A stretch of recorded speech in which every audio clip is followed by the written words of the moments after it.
One of the biggest announcements Apple made with the new line of iPhone 12s is night mode for all cameras. This opens the possibilities for more low-light content. In this video, we're going to break down and compare how the iPhone 12 Pro night mode compares to the iPhone 11 Pro with a spin on it. Also, disclaimer, we won't be going over low-light video for now, as we are wanting to go deeper in another video coming soon. The iPhone 12 Pro's triple camera system has stayed mostly the same with some major improvements. The ultra-wide camera and telephoto camera has no changes from the iPhone 11 Pro. They are still 12 megapixel cameras with an f2.4 aperture for the ultra-wide and an f2.0 aperture with built-in stabilization for the telephoto. However, the iPhone 12 Pro has night mode available for all cameras now, meaning the ultra-wide and telephoto camera will capture better nighttime photos compared to the 11 Pro.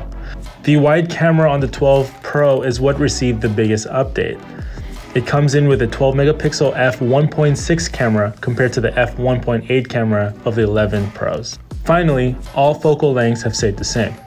Okay, let's jump into the comparisons.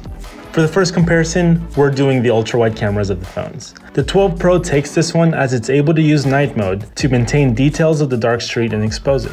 The 11 Pro is left in the dark. Although not super sharp, it is impressive that the iPhone 12 Pro can still make up the details. However, we wanted to see if we can come close to the 12 Pro with the 11 Pro. So we added our wide-angle lens on the 11 Pro and used night mode to see if we could come close. Although not as wide, the 11 still can keep up with the 12 Pro. The 12 Pro is a bit sharper, and we think this is because of the LiDAR sensor. However, the gap between the 11 Pro and 12 Pro isn't as bad as the first picture. Next, the wide-angle lens.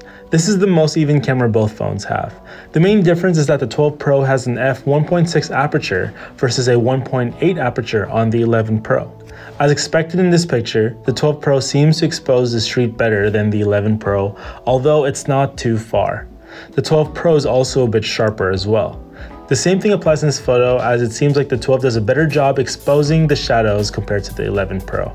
Again, we feel like the 11 Pro isn't too far, however the 12 does have the advantage. Finally, the telephoto camera. We found very similar results in this test as the ultra-wide camera. Because the 11 Pro doesn't have a night mode, it is not able to expose the picture as well as the 12 Pro. The 12 Pro is able to draw in as much light as it needs to illuminate almost all the shadows and still create a sharp image. So we decided to throw a telephoto lens on the wide camera of the 11 Pro to see if it can also create a decent night photo to compete against the 12 Pro. Here's what we got. Both photos look close, although the 11 Pro is more zoomed in. The 12 Pro does look a little bit sharper and have more details, but the 11, again, isn't super far off. The iPhone 12 is definitely an upgrade and has an improved camera system with the A14 chip. But the 11 Pro isn't too far off behind. The wide-angle lens is the most common camera in both phones, and both phones have night mode on the camera. If you can live without having night mode for the native telephoto and ultra-wide camera, the 11 Pro is still a great phone for you. However, you can close the gap between the 12 Pro with SANDMARC lenses. Like and subscribe and stay tuned. We'll be making more videos like this one soon.